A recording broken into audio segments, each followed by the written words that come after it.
بسم الله نجانا مقام جوك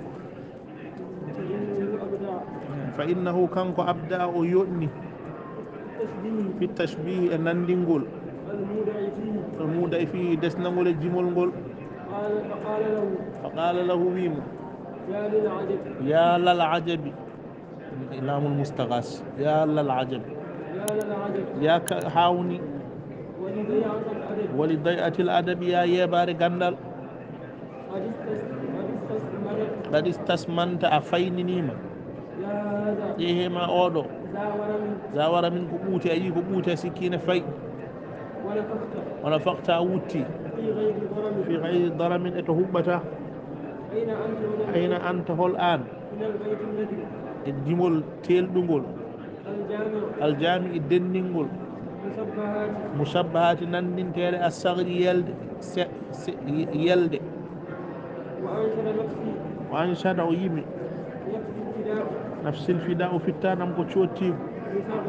لصغر ونند يلد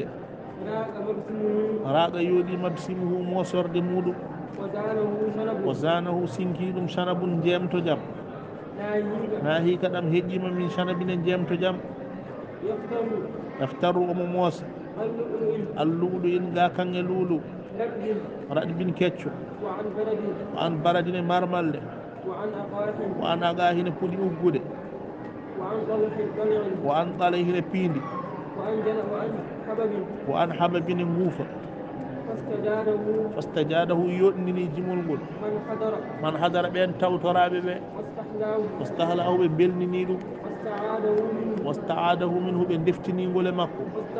واستملاه ببيندي ngol ببيندي ngol وسئل ونامنا لمن هذا البيت مجيمول دو جيمول وهل حي قائله قال ngol on يوري أو ميت ما ولا كو مايدو فقال أوي وإذ الله بوجري الله لا الحق هو غونغا الحق بوري هاند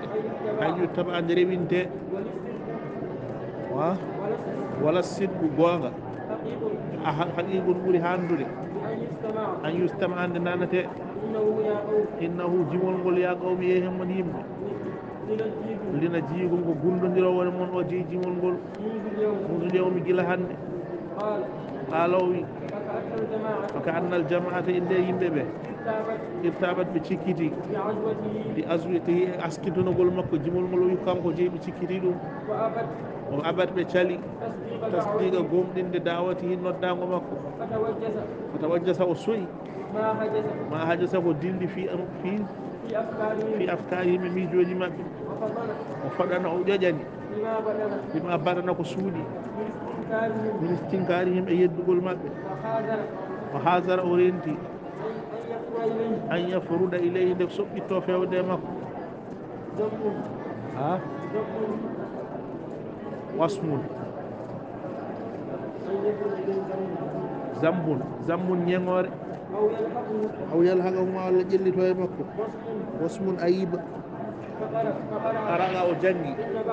إن بعد الظن اسمه يوغا يسكي بكات ثم قالوا يا رواة القريد إيهم حبروا بن جمري وأساتا سفروا بالقول المريد كونغول نيوغول إن خلاصة الجوهر غندا ولا تكاني تظهر فينيا بالسبك كوي هاينيد ويد الحق جنغو غوم تصدو أنا سيكاري دا الشك ودر سيكي برقيل ويام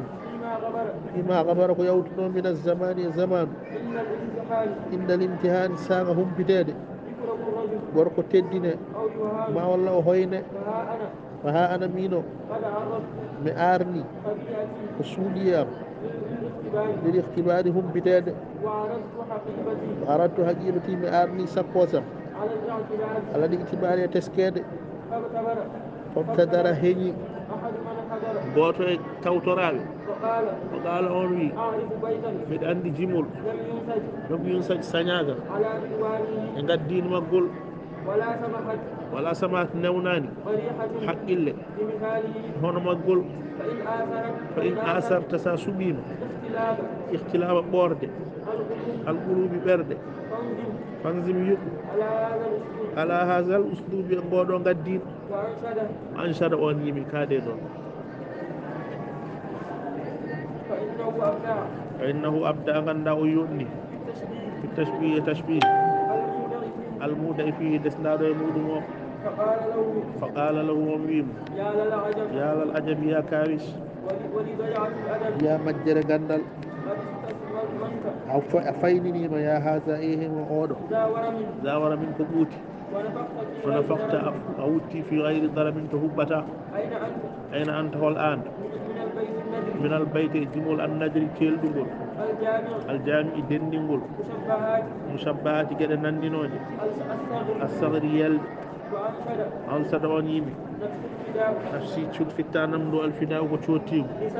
لصغر ونند يلد راق يودي مبسمه موسير دمائر زانه سنكي يلد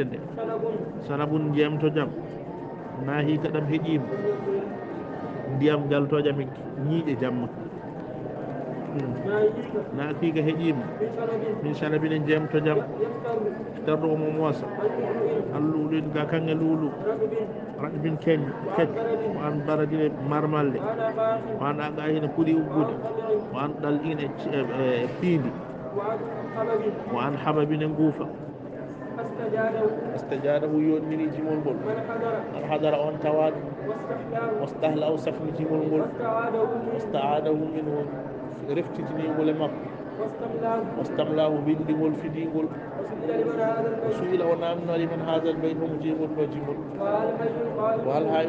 حي دائل مكان ملوك الجور أو ميت معلق معي فقال أيم الله بوجه الله لا الحق بوغا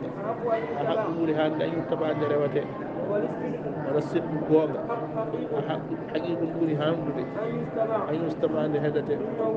إنه يا قوم قل رجمونه ويب لنجيبه وكن دراو منه نزل يوم جلا أنه من جيجيون فكأن الجماعة اللي دين تلقى إرتابت بشكتي لأزوتي أسكتي نقول مك وعبد بشالي تصديق قوم دعوتي ندام مك وتوجس أصوي ما حجس ودلي في أفكاري من يجوج مك فدنا وجوجاني لما بدنا كسودي مستنكاري من يدقل مك وهذا أورينتي أن يفرد لي سبيتو في ودمك زمون نيمور أو يلحقه ما ولا جلتو يمك واسم أيب فقرأ وجني إن بعض الظن يغي سك اسم بكات ثم قال رفتوي يا رواة الغريب إيه من هبرو بالجمري وساعة سفروا بالقول المريد كمبل نيوبو إن خلاصة غنى قلابتي الجوهر يكني تظهر فانية بالسبك كوي حاينة ويد الحق جمو غونغ تصدقون سيكا رداء الشك ريدو سيكي قد إيلا ويام ما غبر يكو يوت من الزمان إن الامتحان ساقهم كتادي ورقو تدين ما والله فاينة ها أنا مين بدين مأرني شود أنتيريام هم كتادي وأردت مأرني حقيبتي سقوسم على الاعتبار تسكيد فابتدر هني بوتو يتوالي قال أمي أعرف من عندي بيتا جمول سنياغ قدين مقبول إلا دمناني هنا مقبول ساب سبيما ورد برد فانزم على هذا الأسلوب هنا قدين فإنه أبدأ غندا ويؤني في التشبيه المودع فيه دسناد يمود